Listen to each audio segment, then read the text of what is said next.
नमस्ते दोस्तों, स्वागत है आपका आज की इस वीडियो में। आज हम सॉल्व करने वाले हैं एसएससी सीजीएल में पूछे गए कुछ प्रीवियस ईयर क्वेश्चंस। तो पहला सवाल है, अ 6 digit number is formed by repeating a 3 digit number, for example 256 256 और 678 678 एट्सेट्रा।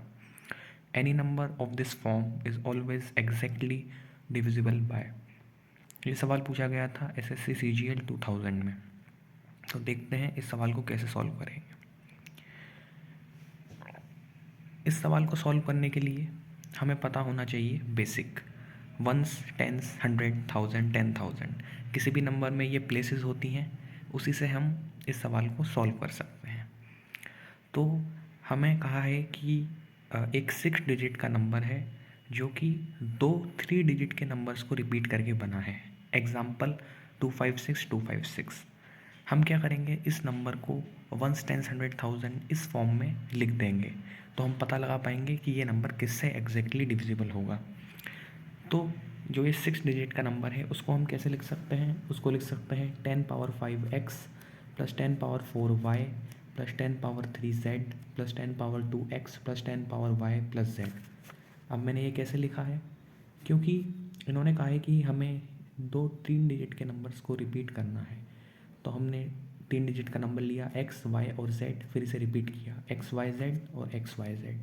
फिर हमने इसकी प्लेस वैल्यू से इसे मल्टीप्लाई किया, क्योंकि किसी भी नंबर को हम उसकी प्लेस वैल्यू से मल्टीप्लाई करते हैं और फिर ऐसे ऐड करके लिख सकते हैं। जैसे अगर 120 है तो हम उसे लिख सकते हैं 1 × 100 प्लस 2 × 10 प्लस 0। उसी प्रकार से इस नंबर को हम इस तरीके से लिख सकते हैं। लिखने के बाद x की दो टर्म्स हैं, उनको हम कॉमन ले लेंगे, तो 10² इसमें से कॉमन आ जाएगा। फिर यह बचेगा 1 प्लस 10⁻3x। उसी प्रकार y की भी दो टर्म्स हैं, वहाँ से 10 कॉमन आ जाएगा और बचेगा 1 प्लस 10⁻3y। और z की भी दो टर्म्स हैं, यहाँ से कॉमन आ जाएगा 1 प्लस 10⁻3z। अब इन तीनों टर्म्स में 1 प्लस 10⁻3 कॉमन है, उसको कॉमन निकालेंगे तो बचेगा 10² x plus 10⁻y plus z। तो हम इजीली देख सकते हैं कि ये जो नंबर है वो है 1001 और यहाँ पे कुछ लिखा हुआ है। अब हम इस नंबर को अगर 1001 से डिवाइड करते हैं तो ये एग्जैक्टली डिविजिबल हो जाएगा। तो इस तरीके से इसका आंसर होगा 1001। अब ये जो नंबर है वो 7 से भी डिविजिबल है, 11 से भी है, 13 से भी है, क्योंकि अगर आप 7 से, 11 से और 13 से इसे डिवाइड करके देखेंगे तो भी ये नंबर डिविजिबल होगा, क्योंकि 1001 से डिविजिबल होते हैं तीनों number. 1001 is divisible by 7, by 11, by 13। लेकिन इसका ये आंसर नहीं हो सकता, क्योंकि इसमें लिखा हुआ है कि ये नंबर, ऑप्शंस में लिखा हुआ है 7 ओनली, 11 ओनली, 13 ओनली। ये जो ओनली वर्ड है, इस चक्कर में ये ऑप्शंस नहीं हो सकते, क्योंकि ये ऑप्शंस कह रहे हैं कि ये केवल 7 से ही डिविजिबल है, केवल 11 से ही डिविजिबल है, केवल 13 से ही डिविजिबल है। लेकिन ऐसा नहीं है, ये 7 से भी डिविजिबल है, 11 से भी डिविजिबल है और 13 से भी डिविजिबल है, और साथ में 1001 से भी डिविजिबल है। इसलिए इसका आंसर होगा 1001।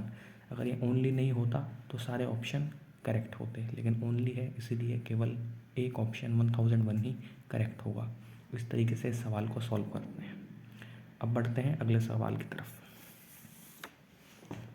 अगला सवाल है जो कि पूछा गया था एसएससी सीजीएल 1999 में। A number when divided by 899 gives a remainder 63.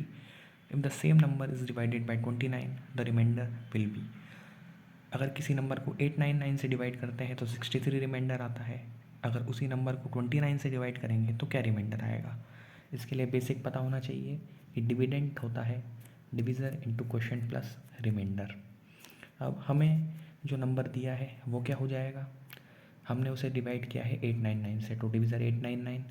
उन्होंने क्वोशिएंट नहीं बताया है तो हम क्यू मान लेंगे, और रिमाइंडर बताया है 63। तो हमारा नंबर हो चुका है इस फॉर्म का 899 क्यू प्लस 63। अब इसी नंबर को अगर 29 से डिवाइड करते हैं तो क्या रिमाइंडर आएगा, ये हमें बताना है। तो 29 से डिवाइड करते हैं इस नंबर को।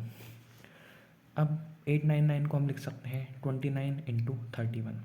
अब मुझे कैसे पता पड़ा कि ये 29 × 31 होगा, मुझे ऐसे पता पड़ा कि जब भी ऐसे रिमाइंडर वाले सवाल पूछे जाएंगे कि जिनमें रिमाइंडर आपको बताना होगा कि क्या आएगा, तो ज़्यादातर जो ये वाला नंबर है वो सॉरी, जो ये वाला नंबर है वो नीचे वाले नंबर से डिविजिबल होगा। तो मैं समझ गया कि मुझे कुछ इस तरीके से तोड़ना पड़ेगा ताकि मैं ये बता पाऊँ कि ये वाला जो नंबर है वो 29 से डिविजिबल है। फिर मैंने दिमाग लगाया, तो इसको हम लिख सकते हैं 29 इंटू 31। आप 29 को इससे डिवाइड करके देखेंगे तो आपको पता पड़ जाएगा 31 आएगा। तो इसको लिख सकते हैं 29 इंटू 31 क्यू प्लस 63। इसके बाद में अब ये वाला जो नंबर है वो तो कम्प्लीटली 29 से डिवाइड हो जाएगा क्योंकि यहाँ पे 29 आ रहा है, लेकिन हमें इसको भी तोड़ना पड़ेगा क्योंकि हमें रिमाइंडर पता लगाना है। तो हम 63 को लिख सकते हैं 29 इंटू 2 प्लस 5। अब इन दोनों टर्म्स में 29 कॉमन है, 29 कॉमन लेंगे, यहाँ बचेगा, इसमें से बचेगा 31 क्यू, इसमें बचेगा 2 और यहाँ पे बच जाएगा 5 क्योंकि 63 को लिख सकते हैं 58 प्लस 5। अब हम देखें तो ये जो नंबर है, ये पहली जो टर्म है 29 31 क्यू प्लस 2, ये 29 से एग्जैक्टली डिवाइड हो रही है और बच रहा है केवल 5, यानी कि हमारा जो रिमाइंडर होगा वो होगा 5। तो 5 इसका आंसर होगा, जो कि है ऑप्शन नंबर सेकेंड।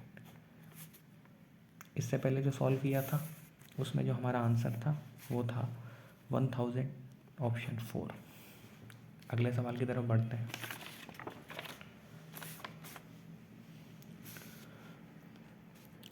अगला सवाल जो कि पूछा गया था SSC CGL 2000 में, the smallest number to be added to 1000 so that 45 divides the sum exactly is. 1000 में वो छोटी से छोटी कौन सी संख्या ऐड करें ताकि जो सम है वो 45 से डिवाइड हो जाए। तो हमारा नंबर क्या होगा, हमें 1000 में कोई नंबर ऐड करना है। मान लेते हैं वो नंबर है x, तो हमारा नंबर हो जाएगा या सम हो जाएगा 1000 प्लस x। अब हमें बताना है कि x की मिनिमम वैल्यू क्या होगी, कौन सी वैल्यू, मिनिमम वैल्यू क्या होगी ताकि ये 45 से डिवाइड हो जाए। अब हम 45 से डिवाइड करना है तो हम वही 45 की फॉर्म में लिखने की कोशिश करेंगे 1000 को। तो हम 45 को अगर डिवाइड करके देखेंगे तो 10 रिमाइंडर बचेगा, तो लिख सकते हैं 45 इंटू 22 प्लस 10, ये हो जाएगा 990 और ये हो जाएगा 10। तो हम इस तरीके से लिख सकते हैं, कुछ नहीं करना, 45 की फॉर्म में लिखना है। तो 45 से डिवाइड करके देख लीजिए 1000 को, तो आपको 22 मिल जाएगा और रिमाइंडर 10 मिल जाएगा। तो इस तरीके से लिख सकते हैं 1000 को 45 इंटू 22 प्लस 10 प्लस x तो है ही सही। अब 45 इंटू 22 हमने इसको अलग कर लिया, क्यों, क्योंकि ये तो 45 से एग्जैक्टली डिवाइड हो ही रहा है, तो इसको अलग कर लिया और प्लस 10 प्लस x। अब ये तो डिवाइड हो रहा है 45 से, लेकिन हमें पूरे सम को ही डिवाइड करना है 45 से, तो ये वाला नंबर भी एग्जैक्टली 45 से डिवाइड होना चाहिए। अब 10 प्लस एक्स 45 से एग्जैक्टली तब डिवाइड होगा जब x की वैल्यू क्या होगी, 35 होगी। क्यों, क्योंकि जब x की वैल्यू 35 होगी तो ये नंबर हो जाएगा 35 प्लस 10 45, तो ये नंबर भी 45 से डिवाइड हो जाएगा, ये भी 45 से डिवाइड हो जाएगा, तो हमारा पूरा नंबर ही 45 से डिवाइड हो जाएगा। x की और वैल्यूज़ भी आ सकती हैं, जैसे x की वैल्यू 80 भी आ सकती है, क्योंकि तब भी ये 45 से डिवाइड होगा, लेकिन हमें x की मिनिमम वैल्यू बतानी है और मिनिमम के लिए हमें x को 35 लिखना पड़ेगा ताकि ये नंबर 45 बने। तो ये 45 की डबल 45 से चालू होती है, तो x की मिनिमम वैल्यू के लिए 10 प्लस एक्स 45 और x होना चाहिए 35। तो यही हमारा आंसर होगा इस सवाल के लिए, जो कि है ऑप्शन नंबर फर्स्ट। इजीली हमने इसको सॉल्व कर लिया। अब बढ़ते हैं अगले सवाल की तरफ।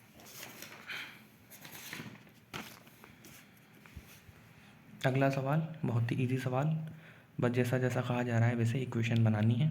2 बार पूछा गया ये SSC CGL 2005 में और 2002 में। Divisor is 25 times the quotient and 5 times the remainder. If the quotient is 16 the dividend is. Simple, इसमें भी ये पता होना चाहिए, dividend equal to divisor into quotient plus remainder, ये पता होना चाहिए, बेसिक फार्मूला है। उसके बाद में कहा है कि डिविज़र जो है वो क्वेश्चन का 25 टाइम्स है, यानी कि d equal to 25 times q and 5 times the remainder, यानी कि d जो है वो 5 टाइम्स रिमाइंडर भी है। 2 इक्वेशन बना ली हमने। फिर कहा if the quotient is 16, question की वैल्यू दे दी 16 है, यानी q इक्वल टू 16, तो डिविडेंड कितना होगा। अब डिविडेंड पता लगाने के लिए डिविज़र पता होना चाहिए, क्वोशिएंट पता होना चाहिए, रिमाइंडर पता होना चाहिए।